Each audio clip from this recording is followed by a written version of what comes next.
So I got how do I put this? Like a surprised text yesterday. And from a source that I very much trust, that after the spring game and throughout the course of the past year, there are backup Nebraska football players, guys that were on the sidelines, redshirt freshmen, who were receiving 6 and 7 figure offers from other schools. And for me, when I saw that, I was not shocked, but surprised. I wasn't shocked because college football is just ridiculous right now. I still love it, but it's still ridiculous. The things that are just allowed to, they're just accepted to happen. I mentioned yesterday, we just accepted tampering instead of going after the people doing it, which is everybody, which is why we don't go after them, because it'll literally be everybody, but there's no accountability. I digress. We just accept it, and then you hear things like this from very reliable sources. And then when you hear Matt Rule talk about, I don't want to put our team on display. It's almost like you're going grocery shopping if you're an opposing team watching another team on TV. Well, I'll take a little bit of this, and I'll take a little bit of that, and I'll put this in the cart, I'll put that in the cart, and I'll see if I can't throw enough money at this to get that. Except there are players on other teams, and that's not what you're supposed to be doing, but it is what it is. When I saw this, and I trust it, I was like, not shocked, but I was very surprised, because when you talk about 7-figure offers or 6-figure offers for guys who are not starting, I can understand even more so than I could at this time yesterday why Matt Rule doesn't want to have a spring game. Now, again, I'll always ask, why couldn't we just not televise it? What are we going to do? How do people not record that? Because, again, still people are going to stand out. I don't know how this is all going to work. Troy Dannon said they're going to figure it out throughout the spring, what that last practice is going to look like at the end of April. But for me, I think the way college football is even crazier than most people could realize. So there's a couple other things here. All right. And this is per On3, all right, at On3 Recruits. So I'm looking at this. This is actually via Pete Nakos. Top amenities recruits were asking for according to NIL collectives. And I'm sitting at a picture of like chartered flights, literally like acres of land, houses, cars. I'm not saying this to indict the athletes. What I'm saying is what college football has quickly turned into is just crazy for me. The things that are being asked for, the things that are being offered from opposing schools, trying to lure players away. To me, it's crazy. It's not shocking, but it's surprising. And something has got to be done. There's got to be a level of accountability. And if you don't start holding people accountable, it's like a kid. They're just going to keep pushing the boundaries, and it's just going to get worse and worse. And eventually somebody's got to put their foot down, or this game is legit going to reach a point, that I hope never comes, that it could be in trouble and people are going to get sick and tired of it. Because I already know some people who love college football, but they're having a harder and harder time watching it because of things like this. I don't know, Jake. What are your thoughts on this?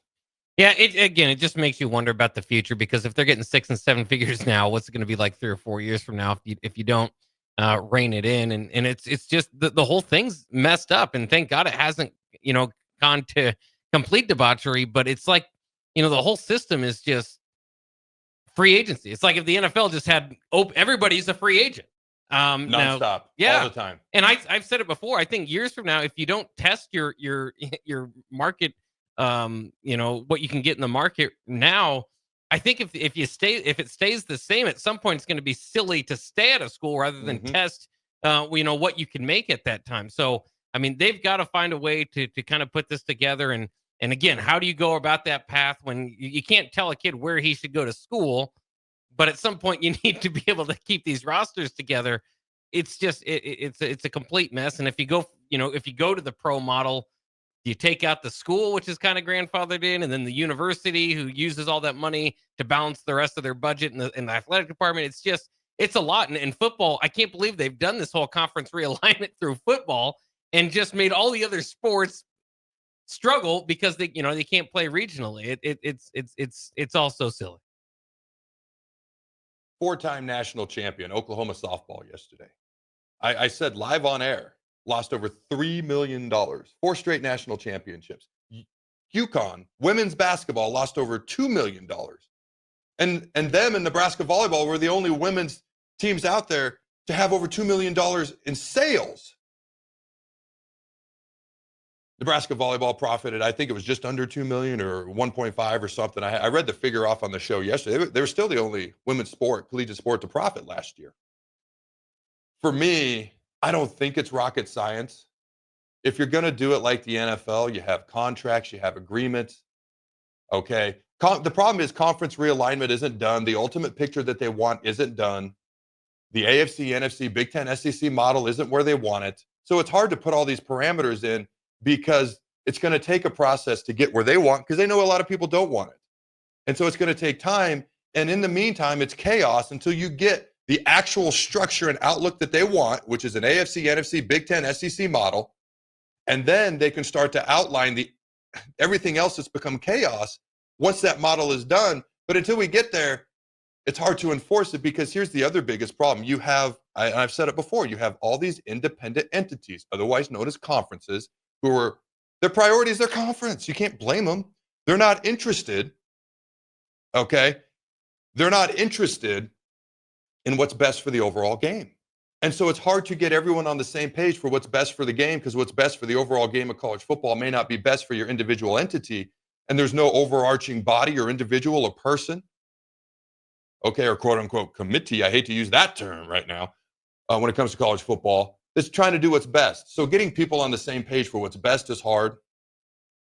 College football has got a long way to go from where the people who are in charge want it to be so they can maximize the money, which is the ultimate NFL model, which is why every time we turn around, they're trying to make it more like the NFL. Texas is talking about OTAs. You have any idea how many times I've had to explain what OTAs are to college football fans? Because it's not a part of college football. It might be just a natural, normal thing. I could say OTA 2 years from now, and everyone might know exactly what I'm talking about. Where ever since 06, when I was a rookie, very few people know what I'm talking about that are college football fans. For me,